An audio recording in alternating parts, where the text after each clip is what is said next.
Selamat siang anak-anak. Kita kembali lagi dalam pelajaran kita hari ini, sejarah peminatan, di mana hari ini Ibu akan menyuguhkan sebuah video. Dan dari video ini Ibu akan membuat 5 latihan yang dikerjakan hari ini dan dikumpul hari ini juga. Oke, kembali Ibu mengingatkan, minggu depan tanggal 1 buku latihan akan dikumpul. Jadi semua siswa yang belum mengerjakan tugas, agar tugasnya segera diselesaikan. Oke, harap diperhatikan videonya dengan cermat. Selamat menonton.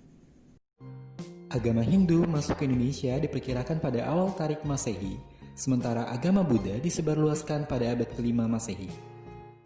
Kali ini kita akan membahas kerajaan bercorak Hindu-Buddha di Indonesia. Pertama, Kerajaan Kutai. Kerajaan Kutai merupakan kerajaan bercorak Hindu tertua di Indonesia yang berdiri pada abad ke-4 Masehi. Kerajaan ini terletak di Muara Kaman, Kalimantan Timur, tepatnya di hulu Sungai Mahakam. Kerajaan ini dibangun oleh Kudungga. Raja yang terkenal memimpin kerajaan Kutai adalah Asmawarman. Sedangkan masa keemasan kerajaan Kutai berada pada pemerintahan Raja Mulawarman. Peninggalan terpenting kerajaan Kutai adalah 7 prasasti Upa. Kerajaan Kutai berakhir pada saat Raja Kutai yang bernama Maharaja Dharmastia tewas dalam peperangan di tangan Raja Kutai Kartanegara ke-13. Kedua, Kerajaan Tarumanegara.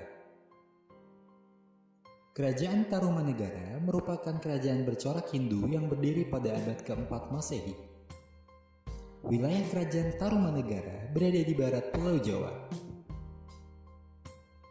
Kerajaan ini didirikan oleh raja yang bernama Jaya Singgawarman.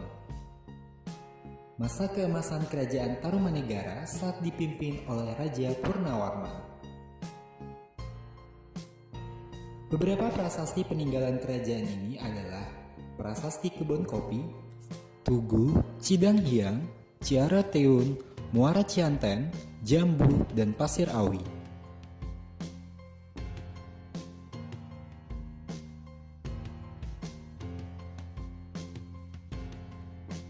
Ketiga, Kerajaan Sriwijaya. Kerajaan Sriwijaya merupakan kerajaan bercorak Buddha yang berdiri pada abad ke-7 Masehi. Kerajaan ini membentang dari Kamboja, Thailand Selatan, Semenanjung Malaya, Sumatera hingga Jawa Barat. Raja Bala Putradewa membawa Sriwijaya ke puncak kejayaan. Beberapa faktor yang mendorong perkembangan kerajaan Sriwijaya menjadi kerajaan besar antara lain kemajuan kegiatan perdagangan antara India dan Cina melintasi Selat Malaka, dan keruntuhan kerajaan Punan di Vietnam Selatan.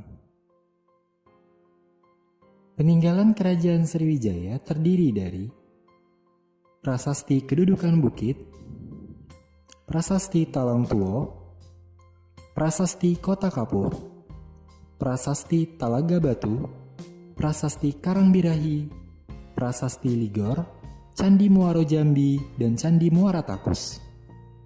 Beberapa faktor penyebab kemunduran dan keruntuhan kerajaan Sriwijaya: adanya serangan dari Raja Dharmawangsa, adanya serangan dari kerajaan Kola Mandala, pengiriman ekspedisi Pamalayu atas perintah Raja Kartanegara, muncul dan berkembangnya kerajaan Islam Samudra Pasai, dan serangan kerajaan Majapahit yang dipimpin Aditya Warman atas perintah Mahapati Gajah Mada.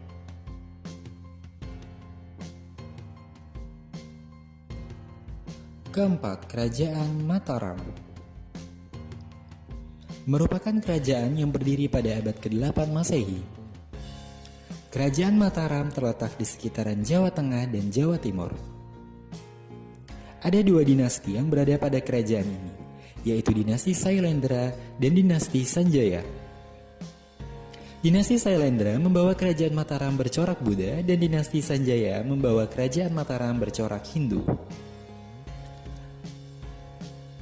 Pada dinasti Sailendra, raja yang terkenal adalah Samaratungga yang membangun Candi Borobudur, Mendut, dan Candi Sewu. Raja Bala Putradewa dan Raja Pramawardhani merupakan anak dari Samaratungga. Balaputradewa tidak setuju dengan pernikahan Pramawardhani dengan Raka Pikatan yang menyebabkan mereka bertikai dan Balaputradewa kalah sehingga ia pergi ke kerajaan Sriwijaya. Pada dinasti Sanjaya, Raka Pikatan membangun Candi Prambanan yang bercorak Hindu. Selanjutnya, Mataram dipimpin oleh Dyah Balitung dan Empu Sendok sebagai raja terakhir. Empu Sendok sebagai raja terakhir memindahkan kerajaan Mataram ke Jawa Timur dan memulai kerajaan baru yang dikenal dengan nama Medang Kamulan. Pengganti Empu Sendok adalah Raja Dharmawangsa Teguh dan Raja Airlangga. Pada akhir pemerintahannya, Airlangga menyerahkan kerajaan kepada kedua orang anak laki-lakinya, yaitu Jayanggrana dan Jayawangsa. Untuk menghindari perselisihan, maka kerajaan dibagi dua menjadi Jenggala dan Kediri. Salah satu hal menyebabkan runtuhnya kerajaan Kediri adalah Raja Kertajaya dibunuh oleh Kan Arok.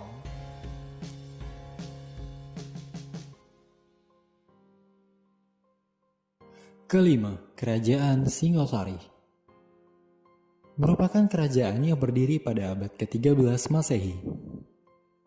Kerajaan Singosari terletak di wilayah Jawa Tengah hingga akhirnya berhasil menguasai Sriwijaya.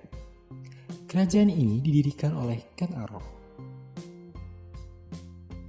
Kerajaan Singosari berasal dari sebuah daerah bernama Tumapel yang dipimpin oleh Tunggul Ametung. Setelah berhasil membunuh Tunggul Ametung, Kan Arok menggantikannya sebagai penguasa Tumapel. Ia juga menjadikan Kan Dedes, istri Tunggul Ametung, sebagai permaisurinya. Kan Arok berakhir karena dibunuh oleh Anusapati yang merupakan anak dari Tunggul Ametung. Anusapati dibunuh oleh Tojaya yang merupakan anak dari Kan Arok. Tojaya pun mengalami hal yang sama, yaitu dibunuh oleh Wisnuwardana yang merupakan anak dari Anusapati. Pembunuhan ini menggunakan keris yang sama yang digunakan Kan Arok ketika membunuh Tunggul Ametung. Raja terakhir kerajaan Singosari adalah Kertanegara yang merupakan anak dari Wisnuwardana. Kerajaan Singosari yang sibuk mengirim angkatan perang ke luar Jawa akhirnya mengalami keropos di bagian dalam, dan pada tahun 1292 terjadi pemberontakan Jayakatwa, dan dalam serangan itu Kertanegara mati terbunuh.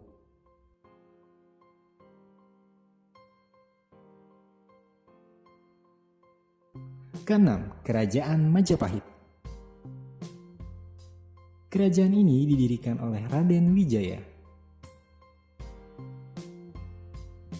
Jayanagara yang merupakan kemenakan dari Raden Wijaya sempat memimpin kerajaan ini.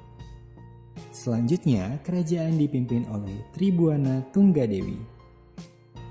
Merupakan anak dari Raden Wijaya bersama istrinya Gayatri. Pada masa pemerintahannya, Gajah Mada diangkat menjadi pati dan dikenal dengan Sumpah Palapa. Selanjutnya, kerajaan dipimpin oleh Hayam Wuruk, yang merupakan pelopor zaman keemasan Majapahit. Namun, keruntuhan Majapahit juga disebabkan oleh Hayam Wuruk yang ingin memperistri Dyah Pitaloka. Oke, Ibu harap kalian sudah memperhatikan videonya dengan baik dan jangan lupa latihannya dikerjakan. Dan kembali Ibu mengingatkan, jangan lupa mengisi absen dan tetap semangat dan tetap jaga kesehatan. Selamat siang.